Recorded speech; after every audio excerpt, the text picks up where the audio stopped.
With Allah's name, the merciful benefactor, the merciful redeemer. We give praise and thanks to Allah, the guardian evolver of all people, of all systems of knowledge.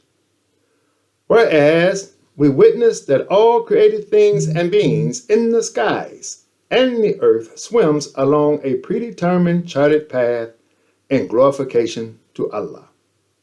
For him is the governance, and for him is the praise. And he is an energy above all things and beings that possess any form of energy.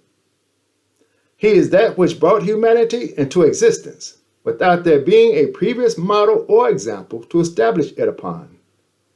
However, from most of mankind, we find blindness, a veiled conscience of what Allah wants in us.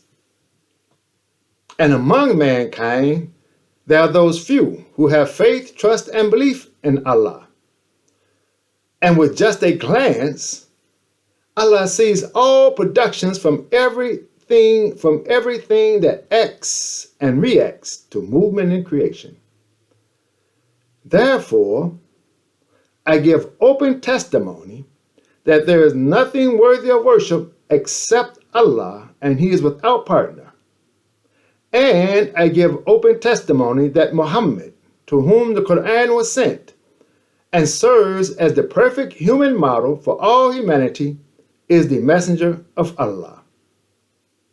We seek the prayers and the peace upon our noble Prophet Muhammad, upon his descendants, companions, and all Muslims, believers throughout the world. And as to what follows in this excellent salutation to our eminent Prophet, dear believers, listening audience, on this day of gathering called Al-Jumu'ah in the Quran, I greet you, Assalamu alaikum. Wa min qawlihi ta'ala, and from his saying the Most High, Bismillahir Rahmanir Rahim, لِلَّذِينَ اسْتَجَابُوا لِرَبِّهِمُ الْحُسْنَى وَالَّذِينَ لَمْ يَسْتَجِيبُوا لَهُ لو أن لهم ما في الأرض جميعا ومثله معه لافتدوا به أولئك لهم سوء الحساب ومأواهم جهنم وبئس المهاد.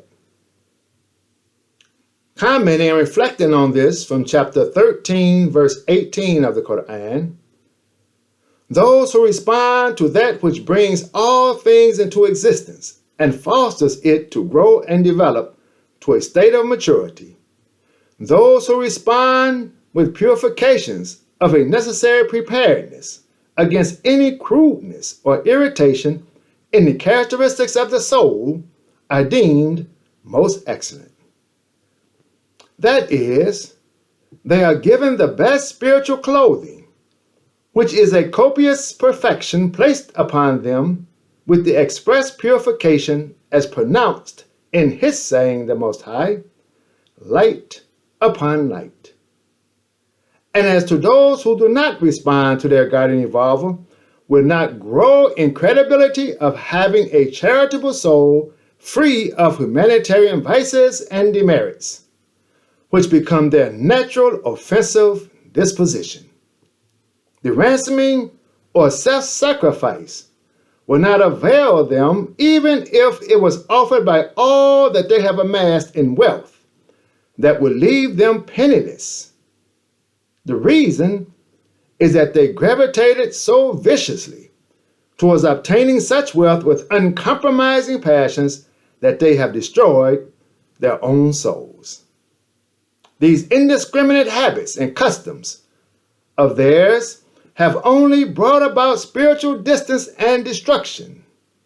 Then how can there really be a cause for their deliverance or exoneration upon such misplacements of their created noble essences and rational governing entities? Being deeply rooted in such conditions will not have any impact or be advantageous for their souls. For them is a damaging reprisal for their steadfastness with such actions and behavior etched in elevated stations of the soul not knowing that it is also the location or home of divine justice.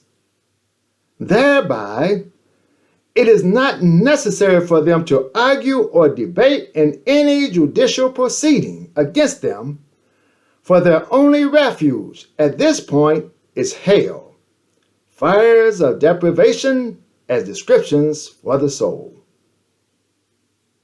In the history of a people, in the beginning of this movement in religion, there's a response to the one being called to faith.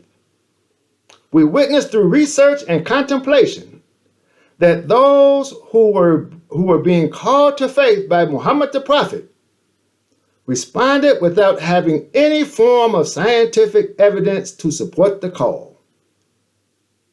They were moving on faith and faith alone. However, this mission afforded them the ability to move or influence great governments and were able to defend their faith without having great skills in warfare. Today, we may refer to this group of Muslims as the first respondents. And today, to the contrary, we witness that the many are responding more to modern powers and governments than they do to what Allah wants in them. They are studying and reacting to these powerful government achievements and their rule, with their ability to maneuver and influence throughout the world. They have given so much attention to that while leaving so much emphasis in religion to mysticism and rituals that they cannot respond to the number one thing that is before them. And that thing is to revive the Muslim community after being free from the influences of colonialism and slavery.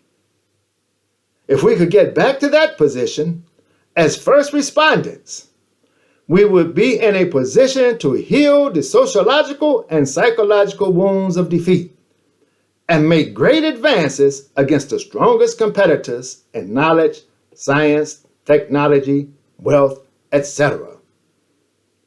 Our response to Allah's calls would cause us to move mountains or institutions of education, government, business, and culture. Praise be to Allah, the guardian evolver of all people, of all systems of knowledge, who have guided us to this.